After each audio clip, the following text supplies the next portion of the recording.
இந்தாப்பா கோயிலுக்கு போயிட்டு வந்த பிரசாதம் எடுத்துக்கோ. நீ ஏன்பா டல்லா இருக்க? வருஷத்தோட முதல் நாளுப்பா, கைய கொடுப்ப. ஹாப்பி நியூ இயர்ப்பா, சிரிப்பா. உங்க அப்பாக்கு வேற என்னடா கவலை இருக்கு போது? இத்தனை வருஷமா ஒரு வீடு கூட வாங்க முடியலன்றதுதான் கவலை. நம்மளும் எத்தனையோ இடம் போயாச்சு, எத்தனையோ பேரை பார்த்தாச்சு.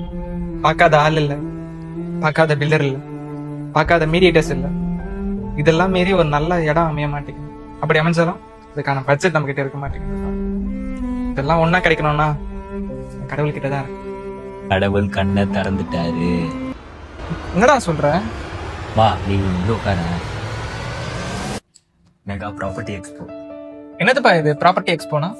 ஆர்கே ஈவென்ட்ஸ், இது உங்கள் சொத்து மெகா ப்ராப்பர்ட்டி எக்ஸ்போ. உங்களுக்கு புரிகிற மாதிரி சொல்லணும்னா, இது வரையும் கஷ்டப்பட்டு வேதனைப்பட்டு துக்கப்பட்டு துயரப்பட்டு அங்க இங்கன்னு அலைஞ்சு திரிஞ்சு நியூ இயர் எதுவுமா இப்படி கவலைப்பட்டு உக்காந்துருக்கீங்களே, இங்க போனீங்கன்னா நீங்க பார்த்த எல்லாரும் இங்க இருப்பாங்க. 50க்கும் மேற்பட்ட பில்டர்ஸ் இங்க இருப்பாங்க. சூப்பர்ப்பா, எங்க எப்ப போகணும்? இது ஜனவரி 3, 4 நடக்குதுமா. எங்க நடக்குதுன்னா Arulmurugan tower, radial road, old Pallavaram, அங்கதான் நடக்குது. இவ்வளவு பெரிய எக்ஸ்போவா இருக்கு, இதுக்கு என்ட்ரி ஃபீஸ் தான் பே பண்ணணுமா? காசு ஈஸி எதுவுமே கிடையாதுப்பா, என்ட்ரி ஃப்ரீ தான். ஃப்ரீயா எக்ஸ்ப்ளோர் பண்ணலாம், யார் வேணா வரலாம். இந்த இன்விடேஷனை பாருங்க. டேய், நம்ம ரேவதியை வீடு வாங்கணும்னு சொன்னாடா. அவங்கள்ட்டையும் சொல்லுமா. அதே மாதிரி உங்க ஃப்ரெண்ட்ஸ் அண்ட் ஃபேமிலிக்கும் இது சொல்லுங்க. இது லோன் ஃபெசிலிட்டிக்கு பேங்க்ல இருந்தும் வராங்க. இந்த 2026ல நம்ம எல்லாருமே வீடு வாங்குறோம். இவங்களால இந்த புது வருஷத்துல புது வீடோட கொண்டாட போறோம்.